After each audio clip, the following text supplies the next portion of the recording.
Hello guys, कैसे हैं आप लोग। मैं हूं प्रशांत और आप लोगों के लिए एक लेकर आया हूं वीडियो सीयूईटी से रिलेटेड। आप देख सकते हैं हम ज्योग्राफी सिलेबस आज डिस्कस करने वाले हैं। तो कंटिन्यू करने से पहले मैं आप सभी लोगों से कहना चाहता हूं, सीयूईटी से रिलेटेड, ज्योग्राफी से स्पेशली रिलेटेड जो भी अपडेट्स हैं उससे जुड़े रहने के लिए आप हमारे चैनल को सब्सक्राइब करें और वीडियोस को लाइक करते रहें और कमेंट बॉक्स में बताते रहें कि आगे आप किस चीज़ पर स्पेसिफिकली अगर किसी टॉपिक पे वीडियो देखना चाहते हैं तो वो कौन सी होगी। ठीक है। तो आज हम डिस्कस करने वाले हैं सीयूईटी का ज्योग्राफी सिलेबस। चलिए आइए देखते हैं। सीयूईटी की अगर सबसे पहले बात की जाए तो वेबसाइट पर एनटीए जो कंडक्ट कराता है, बेसिकली एनटीए कंडक्ट कराता है इसको। तो एनटीए ने अपनी वेबसाइट पे क्या मेंशन किया हुआ है कि क्लास 12th की जो एनसीईआरटी है उसका सिलेबस जो है वही फिलहाल के लिए ज्योग्राफी का सिलेबस है। और 12th क्लास की एनसीईआरटी कौन सी है? Fundamentals of human geography. ठीक है। तो आइए इसके एक एक टॉपिक को हम देखेंगे क्या क्या मेंशन्ड है सिलेबस में और एनटीए की वेबसाइट पे। सबसे पहले आते हैं fundamentals of human geography unit 1। ठीक है, human geography, its nature and scope, बिल्कुल बेसिक। ठीक है। इसके बाद आता है unit 2, it's about people. People as in population, demography. फिर आपका डेमोग्राफी में सारी चीजें आ जाती हैं, population structure, population pattern determination, population change. ठीक है, सेक्स रेशियो और रूरल अर्बन कंपोजिशन। इसके बाद पॉपुलेशन में सबसे लास्ट जो एक टॉपिक मेंशन है, काफी इंपॉर्टेंट है, ह्यूमन डेवलपमेंट से रिलेटेड। ठीक है। इसके हम कंसेप्ट को भी देखेंगे, यहाँ पे इंडिकेटर्स भी दिया हुआ है, इंटरनेशनल कंपैरिजन भी दिया हुआ है। ठीक है। जैसे फॉर एग्जांपल ह्यूमन डेवलपमेंट में हमारे लिए सबसे इंपॉर्टेंट इंडिकेटर जो होता है एसडीआई का होता है, ह्यूमन डेवलपमेंट इंडेक्स। तो इस टाइप के जो है इंडिकेटर्स की बात यहाँ पे ये आई होप कर रहे हैं। आगे जब हम लेक्चर्स देखेंगे तो डिटेल में ये जरूर डिस्कस करेंगे कौन से इंडिकेटर्स पे है सारा मामला। इसके बाद आता है फिलहाल unit 3, human activities. Human activities में कौन कौन सा मेंशन्ड है? प्राइमरी एक्टिविटीज मेंशन्ड है, सेकेंडरी एक्टिविटीज मेंशन्ड है, टर्शरी एक्टिविटीज मेंशन्ड है और क्वॉटरनरी एक्टिविटीज मेंशन्ड है। अब हम ये सारी एक्टिविटीज जो हैं इनका डिफरेंशिएशन और इनमें क्या क्या डिफरेंस है, कौन कौन सी एक्टिविटीज इसमें कंसिडर होती हैं, वो मैं आपको डिटेल में जब लेक्चर्स इस पे हम प्लान करेंगे, आगे बहुत जल्दी लेक्चर्स लेकर आ रहा हूँ, तब हम देखेंगे। फिलहाल के लिए हम सिलेबस देखते हैं इसमें क्या क्या मेंशन्ड है। तो जैसे प्राइमरी एक्टिविटीज का देखा जाए तो प्राइमरी एक्टिविटीज में जो है कॉन्सेप्ट मेंशन्ड है, trends, gathering, pastoral, mining, agriculture. ठीक है, ये सारी चीजें मेंशन्ड है फिलहाल।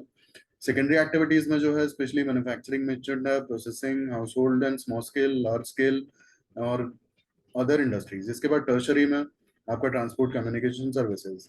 ठीक है। क्वार्टरनरी में knowledge based industries, people engaged in quaternary activities. और भी आती हैं इसमें क्वार्टरनरी में, जैसे फॉर एग्जांपल आपकी इंटेलेक्चुअल जितनी सर्विसेज होती हैं और एज एन एडमिनिस्ट्रेशन, और ये सारी इसी में आती हैं। ठीक है। आइए चलते हैं अगले यूनिट पे। अगला यूनिट है fourth, transport, communication and trade. ठीक है। ट्रांसपोर्ट में आपका लैंड ट्रांसपोर्ट है, वाटर ट्रांसपोर्ट है, एयर ट्रांसपोर्ट है। ठीक है। फिर ऑयल एंड गैस पाइपलाइंस का जो ट्रांसपोर्ट है ये बेसिकली इसी में है। इसके अलावा सैटेलाइट कम्युनिकेशन है, आपका इंटरनेशनल ट्रेड है। ठीक है। अगला आपका यूनिट है human settlements, types of human settlements, rural, urban, morphology of cities, mega cities, ये सारी चीजें इसमें मेंशन है। ठीक है। आइए अब अगले पार्ट पे चलते हैं इसके। अगला पार्ट है पीपल एंड इकोनॉमी इंडिया। ठीक है। ये सारी चीजें हम इंडिया के पर्सपेक्टिव में देखनी है, पॉपुलेशन, पॉपुलेशन डिस्ट्रीब्यूशन और वही सारी चीजें जो हमने पार्ट 1 में देखी थी। ठीक है। आपका population pattern distribution, rural urban occupation, ये सारी चीजें, माइग्रेशन, फिर human development, again population, environment and development. ठीक है। यूनिट 2 इसका है ह्यूमन सेटलमेंट। बीच हम बात कर चुके हैं rural settlement, urban settlement, morphology, वो सारी चीजें इसमें भी हमें पढ़नी है। ठीक है। फिर यूनिट 3 जो है इसका, यूनिट 3 में आता है आपका रिसोर्सेज एंड डेवलपमेंट। ठीक है। Land resources, water resources, minerals, industries, planning. ठीक है। प्लानिंग जो है, प्लानिंग यहाँ पे आप देखोगे तो बहुत छोटा मेंशन्ड है, लेकिन इसमें जो मेंशन्ड है target area planning and sustainable development, ये दो ही चीजें मेंशन्ड है। बट प्लानिंग में और भी बहुत सारी इंपॉर्टेंट चीजें हैं जो जब मैं लेक्चर बनाऊंगा तो आप लोग उसे जरूर देखिए। प्लानिंग यहाँ पूरे तरीके से मेंशन नहीं किया गया, लेकिन इसमें बहुत सारी इंपॉर्टेंट चीजें प्लानिंग में कवर अप होती हैं जहां से इंपॉर्टेंट क्वेश्चंस उठाए जा सकते हैं। ठीक है। फिर इसके बाद आपका इंडस्ट्रीज में अगर आप देखोगे तो इंडस्ट्रीज में आता है आपका डिस्ट्रीब्यूशन, इंडस्ट्रियल लोकेशन, क्लस्टरिंग। इसके बाद change of pattern selected, iron and steel, cotton textile, sugar, petrochemicals, मतलब सारी ऑलमोस्ट इंडस्ट्रीज इसमें मेंशन है। मिनरल्स एंड एनर्जी रिसोर्सेज में आप देखें मेटालिक एंड नॉन मेटालिक। अब ये सारा इसका सारा फंडा जो आता है ना डिस्ट्रीब्यूशन के आसपास आके अटक जाता है। ये सबसे इंपॉर्टेंट इसमें और सबसे कॉम्प्लिकेटेड टास्क होगा। ठीक है। क्योंकि सारी माइंस वगैरह याद करना, कौन सा स्टेट में क्या प्रोडक्शन होती है और वो सारी चीजें मैं लेक्चर्स में आपको बताऊंगा। ठीक है। और ट्रिक्स भी बताऊंगा याद करने के लिए। इसके अलावा फिर conventional and non conventional energy sources. फिर इसके बाद आते हैं वाटर रिसोर्स पे, वाटर। ठीक है, डिस्कस हो जाएगा, एंड लैंड रिसोर्सेज।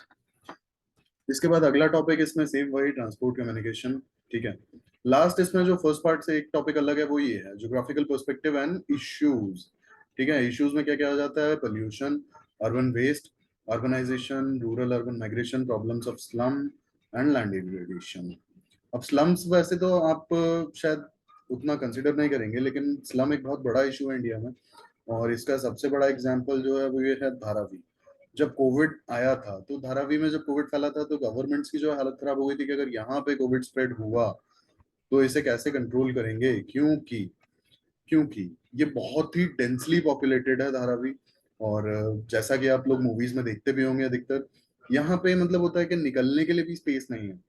जो गली इतनी पतली होती है ना कि उसमें शायद दो बाइसिकल भी एक साथ खड़ी नहीं हो सकती, इतनी पतली पतली गलियां हैं। तो आप समझ सकते हैं कि यहाँ पे कोविड, और कोविड का तो सबसे बड़ा इशू आपको पता ही था क्या था, वो था सोशल डिस्टेंसिंग।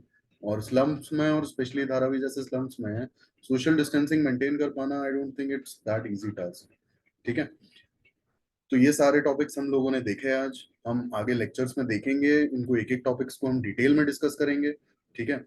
और पढ़ने के लिए जुड़े रहिए, और आई होप आपका एग्जाम मई में है तो प्रिपरेशन आप लोगों की अच्छी चल रही होगी। और मैं जल्दी आप लोगों के लिए लेक्चर्स लेके आने वाला हूँ, एक एक टॉपिक पे इंडिविजुअली मैं लेक्चर लेकर आऊंगा।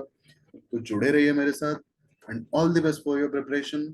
जल्दी मिलते हैं अगले लेक्चर में। Thank you guys, thank you. और सब्सक्राइब करना मत भूलना, और कमेंट करके बताना जरूर कि कौन सी वीडियो आपको नेक्स्ट लेक्चर में चाहिए।